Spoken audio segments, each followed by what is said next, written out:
Hello, thank you for joining Workshop 6 of The Black Family, United by History, Restored by Storytelling, brought to you by New York Life. The Association for the Study of African American Life and History, in collaboration with Archival Alchemy, presents this national program that highlights the legacy of Black family reunions while encouraging families of all backgrounds to build and renew their own familial traditions and stories. We encourage you to watch the rest of the videos in this series to learn more about oral storytelling, genealogy, and familial archiving. Once you view all of the videos, you could receive a certificate as a family historian from the Association for the Study of African American Life and History. Be sure to subscribe to ASALH TV, ASALH's YouTube channel, and check out the YouTube description as well as the website for more information on this project. And now, let's get to Workshop 6, African American Genealogy Basics, led by Timothy Prolific Edwaujonte. Timothy is a multidisciplinary artist, educator, and organizer who fuses their creative and genealogical practices in pursuit of reparations for Afro-Indigenous peoples. To learn more about Timothy's work, please read his full bio in the YouTube description. Peace, my name is Timothy Prolific Edwaujonte. I am a poet, genealogist, organizer, researcher, and curator located in Brooklyn, New York. I was born Timothy Jones, and I've been doing genealogy work now for about half my life in terms of doing this professionally. My genealogical research journey began at Hunter College under the guidance of my professor, M.W. Payne, who instructed me in the record-keeping and oral history traditions of Black genealogists. And I'm grateful to be working in the continuum, and I'm very grateful to ASALH and to New York Life for being able to provide us with this programming. As a child, I was the recipient of many of my family stories. My mother would give me as bedtime stories the tales of where our family came from, the history of my name, where my middle name came from, the other names that she would give me over time, we would discuss as well. But all in all, the focus was on how do we honor who we are by honoring where we have come from, by honoring our lineage, and by being able to give reverence to our ancestors. And I would wonder as a child, who are these people who are our ancestors? Who are these people that came before us, and where do they come from? And how do we get to where we are now? These are the things that I thought as a toddler and as a 5-year-old. And as I grew older, I had different questions. Now, the questions that many of my students have now, that as a Black person, as an Afro-Indigenous person, wondering, who were my ancestors prior to enslavement? My ancestors who were enslaved, what did they go through and how did they survive? Who were they and what were their stories? From my grandparents and my great-grandparents, how did they get to move to where they grew up? How could I find out this information?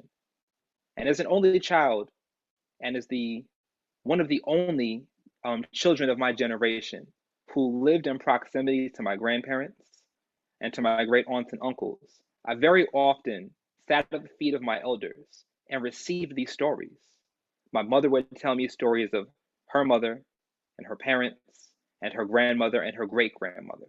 My grandmother would tell me stories of her grandmother. My great aunts would tell me their stories of growing up in Port Washington, New York, where my family is one of the oldest Black families on record.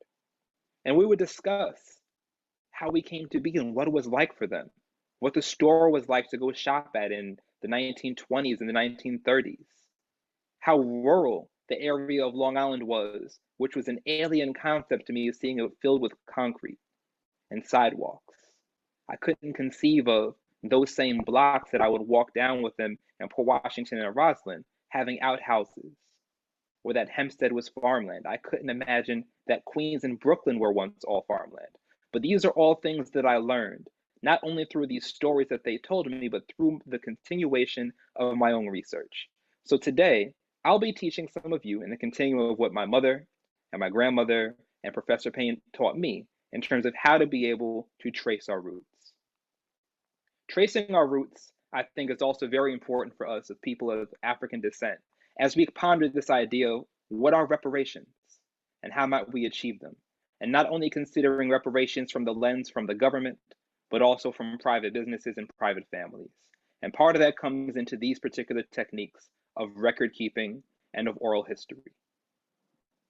Now, I know that some people wonder, like, well, what exactly is oral history? And oral history really would come in this case in the form of interviews. And one of the first tasks that Professor Payne gave to us was to be able to interview some of our living relatives. But prior to moving into the idea of interviewing living relatives and discussing some of the possibilities and pitfalls that exist with that, we're also going to navigate what does it mean to think of those who came before us. So I'd like to start now with a moment of silence and a very small meditative activity to get us grounded. If we could all take a moment to close our eyes, I want you to think of a particular ancestor, to think of an elder in your family, somebody who's come before, somebody that perhaps you knew or that you grew up learning about. If it's an elder in your family, I want you to think of that person. How do they move? What does their voice sound like? When they move, what do those movements look like? So we can close our eyes together. And I want you to think about that person. You might have an heirloom that's close to you from a family member that you might hold sacred. If you don't, you can get it now. And we can use this as an opportunity to call their energy into the space to guide us in our process.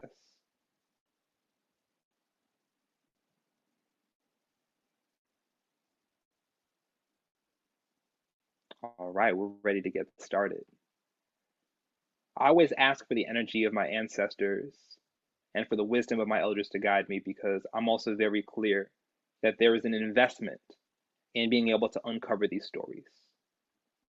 That as my grandparents aged, I was fortunate that some of the stories they held, they were ready to tell, and some of them, they were not. And that's something that we will all encounter. But the first place that we begin, whenever we're focusing on genealogy, when we're considering these stories, is with our own stories. To start with who we are and what our story is. So I'm going to tell you a little bit about mine, but more so we're going to focus on how you can document and uncover your own. A little bit about myself. I mentioned before that I'm a poet. I've published a few books. I've performed on many stages. And I am also a teacher where I teach graphic design, creative writing, and many, many other things at the Ember Charter School here in Brooklyn, New York. Genealogy, I tend to define as this practice of tracing our roots to honor our ancestors through documenting our lineage and to preserve our legacies. There are a few things that we're going to be focusing on today. In particular, we'll be doing an introduction on how to excavate your family history by researching archives, activating your creative practice, and constructing a family tree. We'll talk about how to utilize free and online software and databases, and we'll even discuss the popular genetic testing that is available that many, many people have questions about.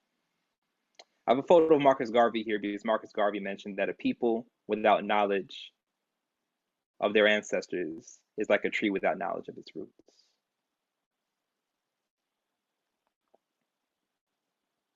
We've had an opening meditation. This is a picture of a space where I meditate and consider my ancestors, right by a window with flowers that they enjoy. And purple is my grandmother's favorite color. Mama Anna Veit, who transitioned several years ago, and you'll see this color will be prominent throughout this presentation. All right, on to family trees. Many of us, when we were children or even in our adulthood, that often, if you find a family Bible or another heirloom, this may be a way that you start to figure out who we are and what you were able to name. So you may want to have a piece of paper nearby or a notebook, or if you have access to Ancestry.com or FamilySearch.org, this is the place where you can start. But in constructing a family tree or an ancestral chart, the person you will always begin with is yourself. There are many ways that family trees can look, and I do want to speak about the distinction of a family tree versus an ancestral chart, which is sometimes called a pedigree chart. Family trees can be vast and changed in their formats. There are ones that are very beautifully drawn, where you will see like a tree with leaves and roots and spaces for names to fill in. And there are others that have more of this rectangular or bubble shape. The one on the left shows family members, spouses, children, grandchildren, but also ancestors as well. So the area here in the center would be where you would add in your name. And if you are married, or if you have a person you co-parent with, you would enter in that person's name. And if you have children and grandchildren, their names can be entered in. You can also add in parents and grandparents. You can add in siblings. These can be drawn into their formats that have multiple ways to represent these relationships, right? Or even you can add in your name here. If you have parents, they are listed going up. If you have siblings, that are going across. The one on the right is more of a blended family tree, that if you have adopted family members, if you have step parents, there are ways in which you can see these relationships can be represented in more than just one way, in ways that sometimes the software does not have. Or you can construct your own. You might have a family tree already. These are some ways that you can utilize these, and you can find them on the internet just by Google searching a family tree and downloading a template for yourself to be able to use. Or you can draw one out by hand.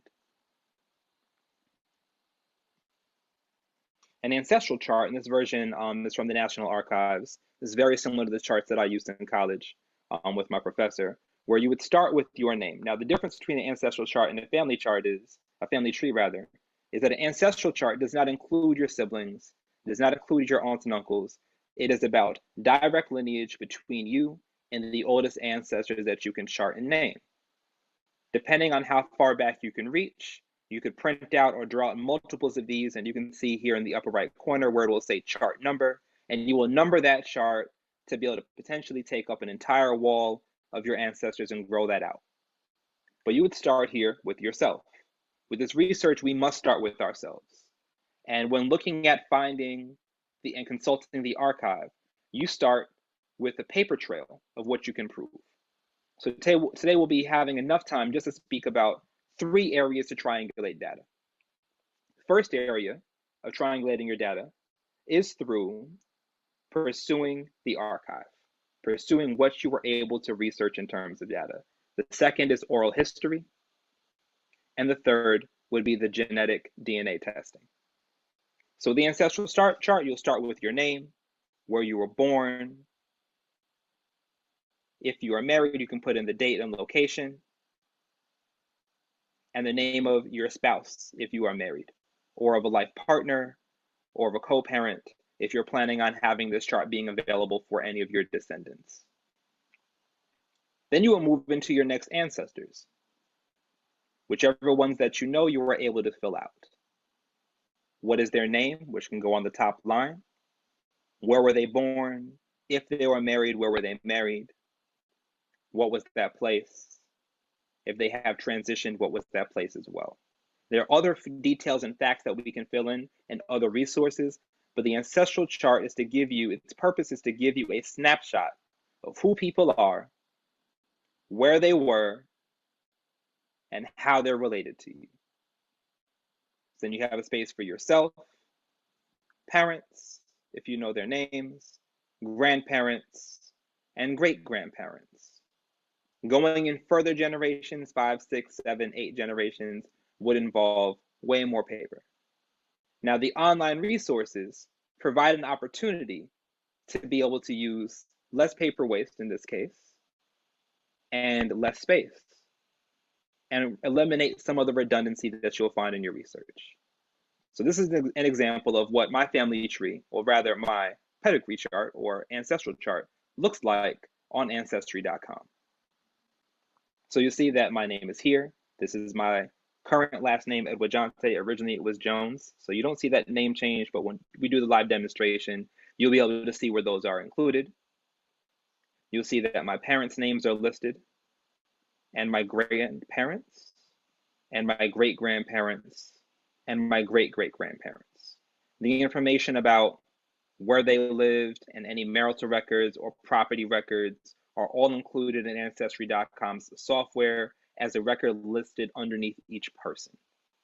When I first embarked on this journey, we had binders that we had to do, and there was not free software available that helps us catalog this information in a way that is convenient. And what I can say is I'm grateful to the 21st century for being able to shift those practices.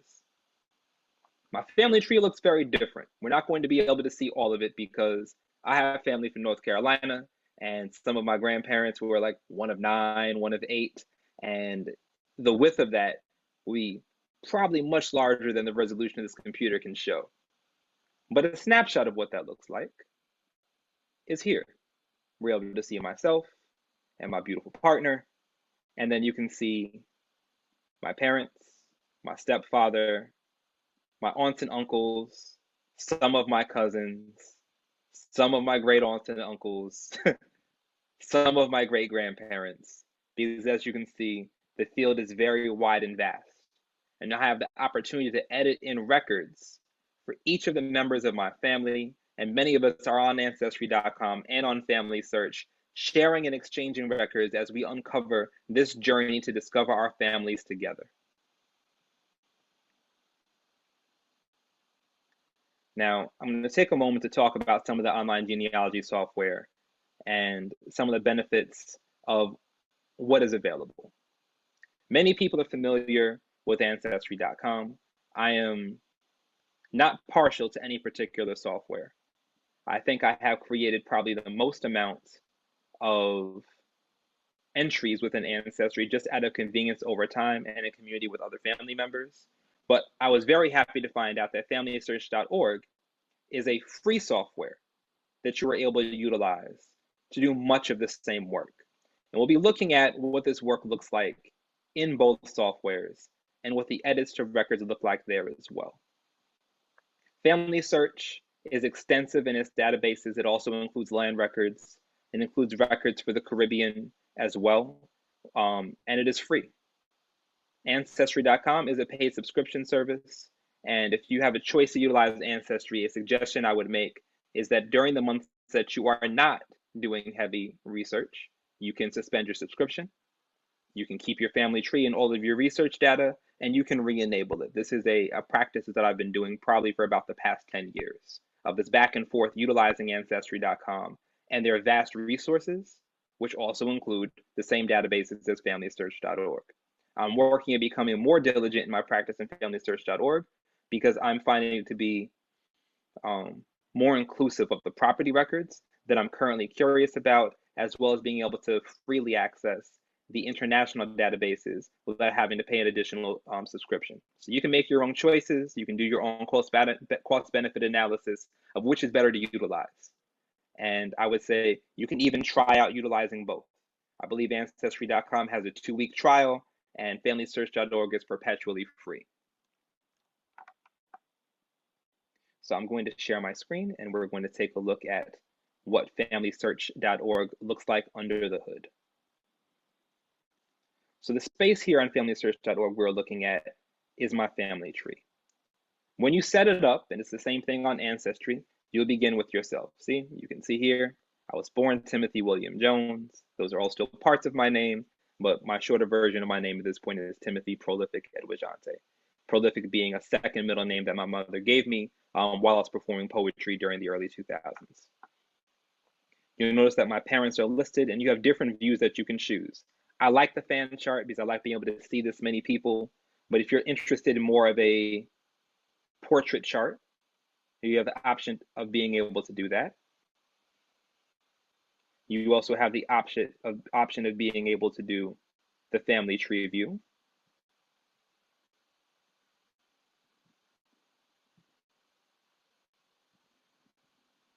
And they have what's called the descendancy chart as well. All right, we can go into one of these records. We're going to go into the record of my grandfather, Raymond Veit, who transitioned back in 2014. And we're able to find the information here. And you'll notice there'll be a record number that's associated. You get into detailed views. of where people were born, where people transitioned, and you were able to find records that matched. How do you find these records? Well, one of the great things about Family Search and about Ancestry.com is that they will allow you to do searches on being able to find your ancestors through records. One of the records that's definitely very helpful would be the census records. So you would look for an ancestor's particular name. Let's say I wanted to find records on my great-grandmother on my father's side, Delzora Ward.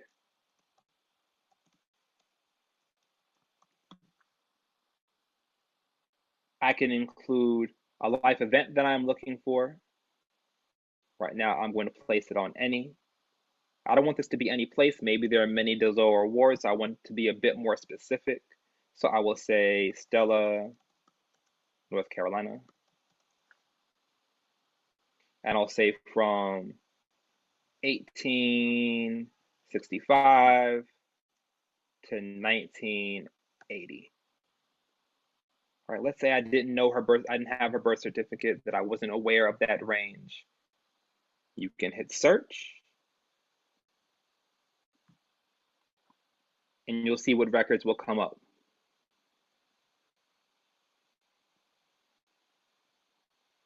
In this case, many records come up, and then you can look to see if there are relationships you're aware of. If you're not, you can go through them one by one. This is also why having the ancestral chart is helpful. After you fill out a first draft, if there are names that you cannot fill out, you may have questions. First time I filled mine out, I had myself, my parents, my grandparents, two of my great-grandparents because I didn't know all of their names. So I had to go to my mother, and then I had to go to my grandparents. And I was lucky and fortunate that I had, and blessed that I had family elders I can ask these questions to. If you do not have those particular connections, the next step is to consult records that may be within your family. You might have access to, say, a parent's birth certificate. And from that birth certificate, you can see who their parents are and where they were born. Just as you can see those things on your own birth certificate, that you can prove you are who you are by looking at your birth certificate. You see your parents' names if they're both listed, whichever parent was present. If you were adopted, you can find a copy of your birth certificate as well, and be able to follow this paper trail to verify that people are who you think they are in relationship to yourself on your ancestral chart. Just because they may not be related by blood does not mean they are not family, but right now we're talking about direct ancestry in this particular exploration of genealogy. Now we can find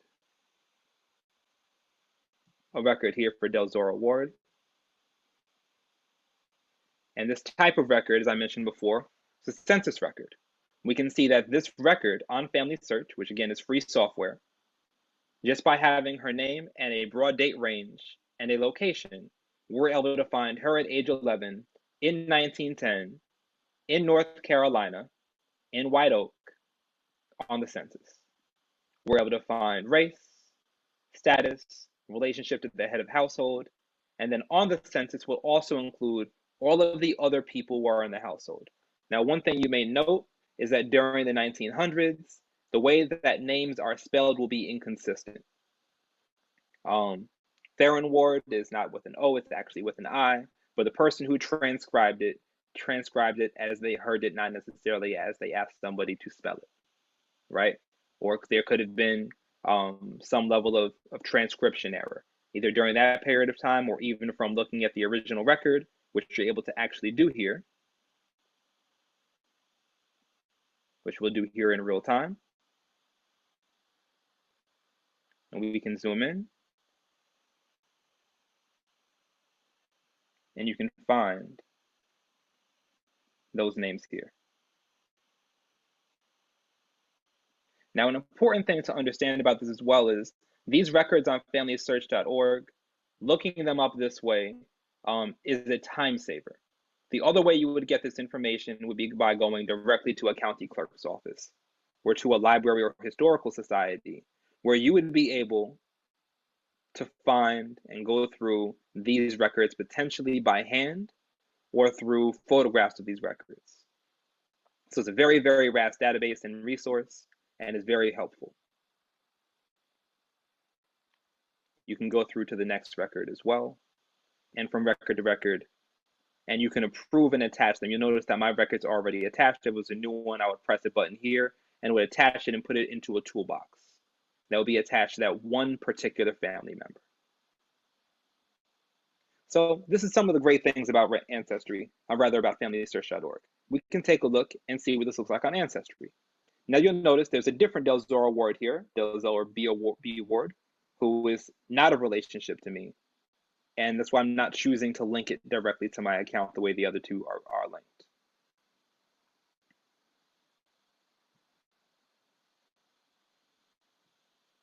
On Ancestry.com, we can come here directly to the same great-grandparent. Ancestry will put together all of these different narratives to try to give you context for what you have included. It'll show your relationship directly to that person, and it will give you a map so you can visualize. So I think another difference between Ancestry and FamilySearch is FamilySearch is definitely very much about being able to pursue the record. It's very archival. Ancestry is very user-friendly in its interface to help you visualize many of these connections. I can go out of life story directly into facts. This is what I want to look at. And it will let you know what your sources are. So you'll notice I have a lot of census data. There are other family trees of other family members, which we're not going to access here. We have the death certificate. We have a marriage record. We have the draft cards for my grandfather and for his uncle and for my uncles who were living within the same household when they were young in North Carolina, as well as grave Social Security claims. All of these are available both on FamilySearch and on Ancestry. They will just show up differently.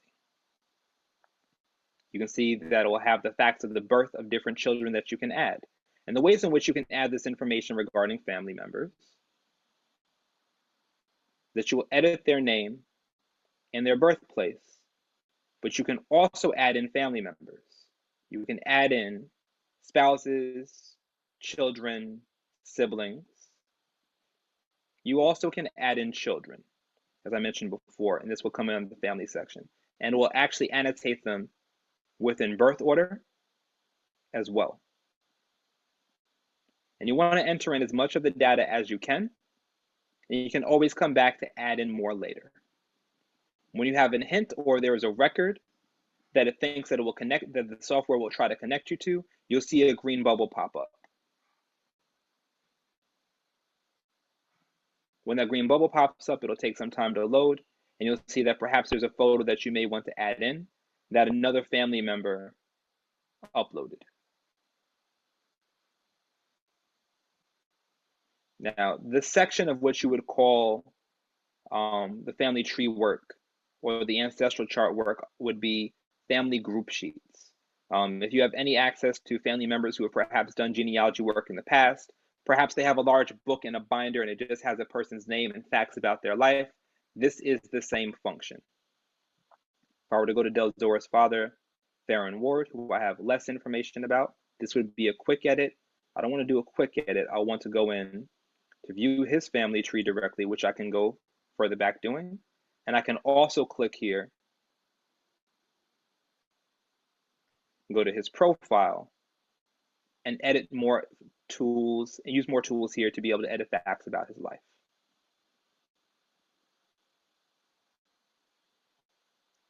When you're putting in the names of locations, for example, originally for me, this just started as North Carolina.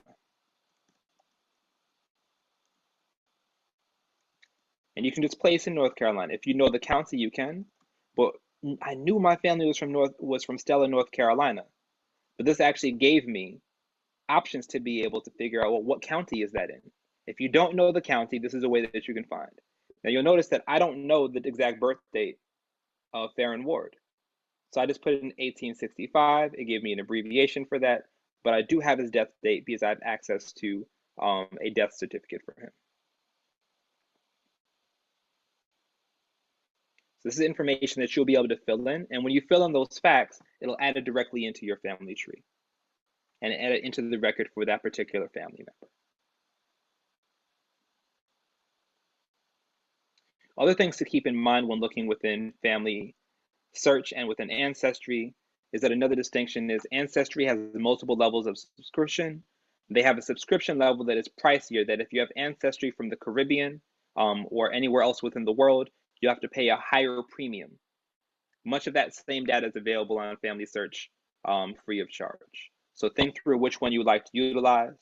There are times that Ancestry is more beneficial because I can be in communication with cousins who are in North Carolina or in Florida or in Colorado who are doing the same work, and we can share our trees and our information quickly through an instant messaging format. So those are some things to keep in mind. Now, another thing that people have questions about is, well, what about the DNA testing? It's very popular. It's become very cheap at this point. The entry price, I think, really, depending on whether or not there's a sale, can be as low as $59. Ancestry.com's DNA test is about $99, and there are many things to consider when looking at whether or not you would like to utilize the DNA software and the DNA testing. Some considerations are privacy. One of the privacy considerations is, well, what do they do with my data? If you utilize a service like African Ancestry, which is one I also highly recommend, they're a bit pricey, but I think that they're definitely worth their value. They do what is called research into mitochondrial DNA to connect you to your most ancient ancestors. They also are one of the only companies that after you give them the sample, they destroy the sample. So you get the information, you're able to hold on to that, and they're not going to do anything with it. In Ancestry, you would have to tell them, or in 23andMe, you would have to make sure that you read through the terms and conditions and check a box that does not give them permission to utilize your sample for anything other than the analysis of your DNA, and that anything else would require permission. That they're not going to utilize it in marketing, they're not going to utilize it for any other purposes.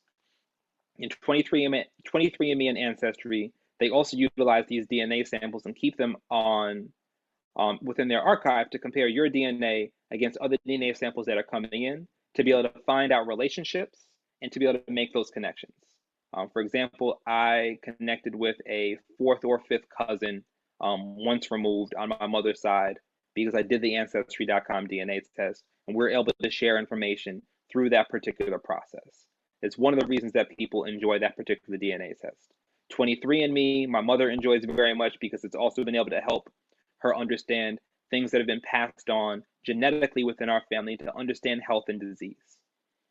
These surveys of our ancestry through genetics also connect us back through to the African continent based on people who share our genetic traits that are there. And African ancestry would be through the mitochondrial DNA, and then through Ancestry.com, 23andMe, or a new startup here in Brooklyn called AfroRoots, which is also Black owned, would be through different aspects of DNA as well. You can find research by going to any of their websites to see what sets them apart, to figure out what is the best fit for you. What I found to be helpful was that the research that I did pursuing the record of the birth certificates, death certificates, census records, using my ancestry chart, using my family tree, and spending countless hours looking at maps and archives and visiting libraries, was that the things that I found there matched up with what I would find in the oral history interviews, where I would interview my grandparents and my great aunt and my parents and some of my elder cousins, interviewing elder family members and sometimes family members who are close to my age, to be able to get insight into the stories of our ancestors, into the insight of the stories of our family and how we came to be where we are and what else we could uncover and find. When there were contradictions, I'd be like, well, this record says, and then I would have questions to ask my family members. Or my family members would give me information where it's like, I had no idea that a part of my family was from Virginia. What was the name of the city? It was in Richmond? Okay, if it was Richmond, then at what time? Wait, were our ancestors enslaved in Richmond? Okay, they were. Perhaps I can find the name of the plantation based on the information that I have regarding the prominent slave owner that was included in this oral history interview. Well, if that was included in the oral history interview, well, how can I prove what my great aunt said? So I would go back to the records.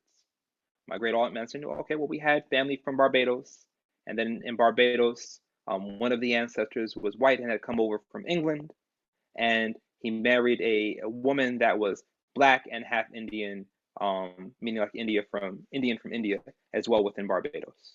and that our family was there. These were the times and the dates. And when I did the DNA testing, a lot of what she said also matched up, which is why I would say the more sources of information that you have to be able to prove and verify the stories that you learn in your oral history, or maybe the things that have been passed down to you, you have an opportunity to be able to include that and to be able to focus on the accuracy of those particular records.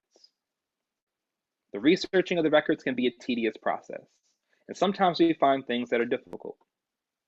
I remember finding that my grandfather on my mother's side didn't really know his mother's full story, who her parents were specifically. He wasn't sure if she was adopted. There was rumor that she might be related to somebody on my grandmother's side. And these were all things that people weren't certain of. And there weren't many records to be able to support some aspects and holes that were within the story. And that's an element of my family tree and my ancestral chart that still remains a bit empty. But that's also okay, because I have the stories of who she was as a person. And where I'd like to kind of leave us at this point, as we're wrapping up and coming toward our conclusion, is that it's not about how many names that you have on your family tree. When I conduct workshops, a question that comes up when I show my charts are, well, you have so many people on your tree. I don't know my father, or my mother didn't know her father, or I can't go that far back. Well, then I ask questions like, well, what are the stories that you have about the family members that you know, that you can write down? And I would say that a family tree or an ancestral chart with 100 names and no stories is not as valuable to me as an ancestral chart with one name or 3 names and 100 stories. We have the opportunity to carry on the stories of our ancestors and of our family members through this research. And part of that in this overview, where I don't want to overburden with all of the research methodologies, but I do want to connect you to resources. And the last resource I want us to focus on comes back to where we began with the meditation and the visioning exercise. Ritual is important to this work, regardless of what your faith practice is. Everyone needs a way to enter into this work, particularly if you are of African descent, or if you're Afro-Latinx, if you're Afro-Caribbean, if you are Afro-Indigenous, to be able to figure out, how can I do this work and remain well?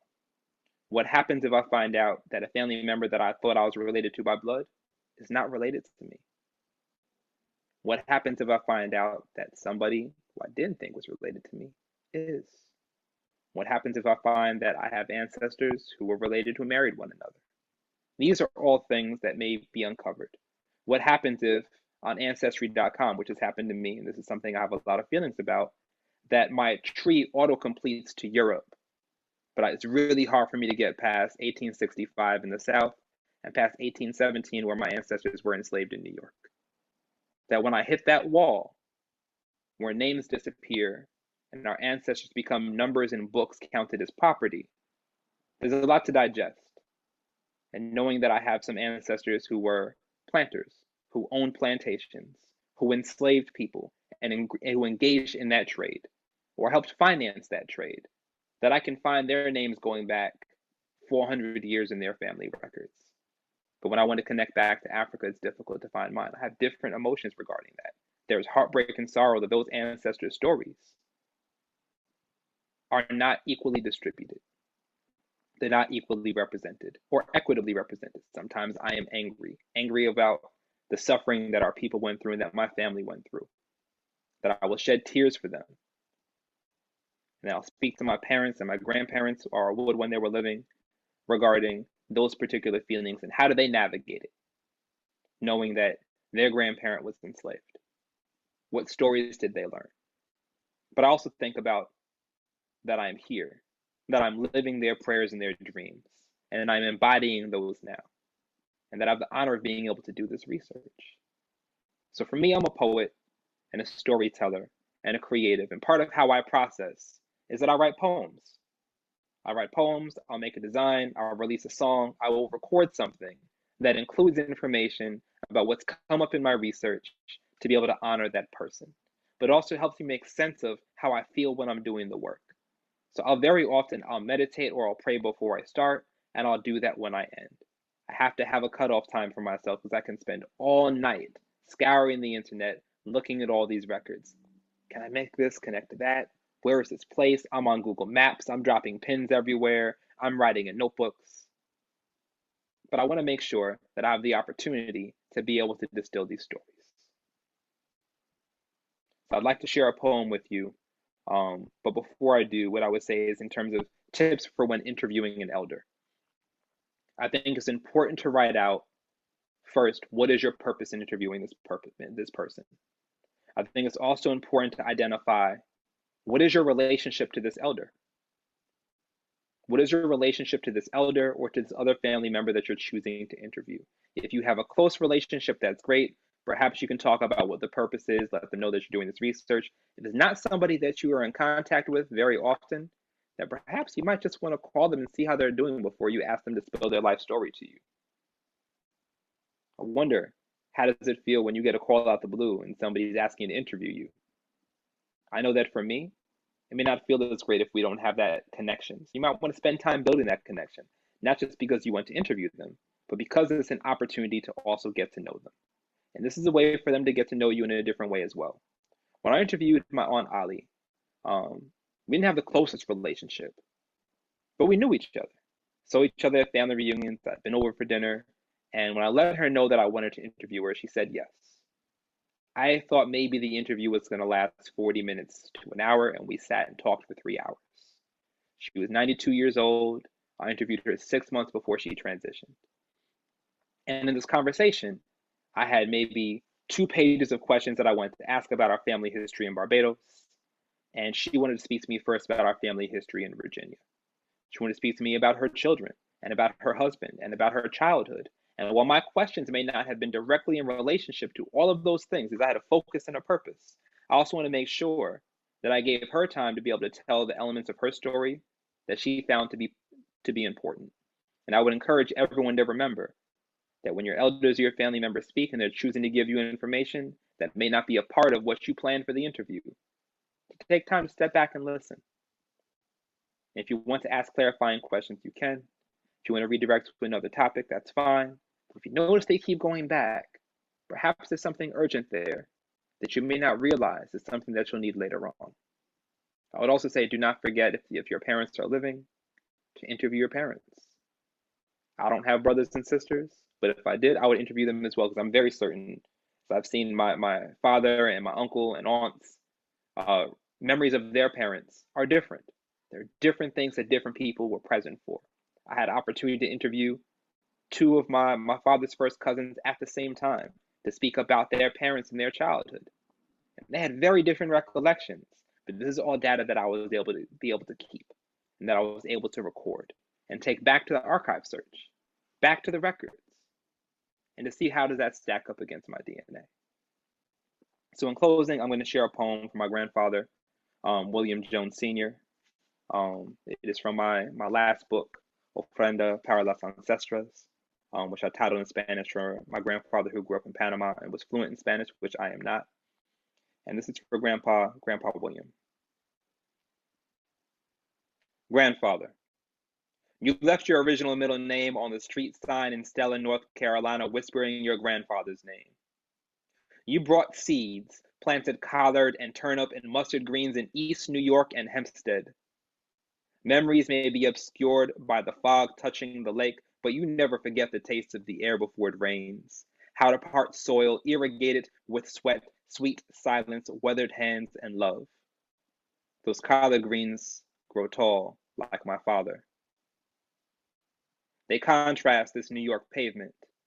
Wait for the sensation, skin against green. Time and freedom your grandparents never had. Bales had to be weighed, I can't see. We gather beneath the weeping willow of a house, witnessing the stump of a family tree, retracing the phantom trunk that reaches back to an Africa that we never knew and that I hope will carry you home.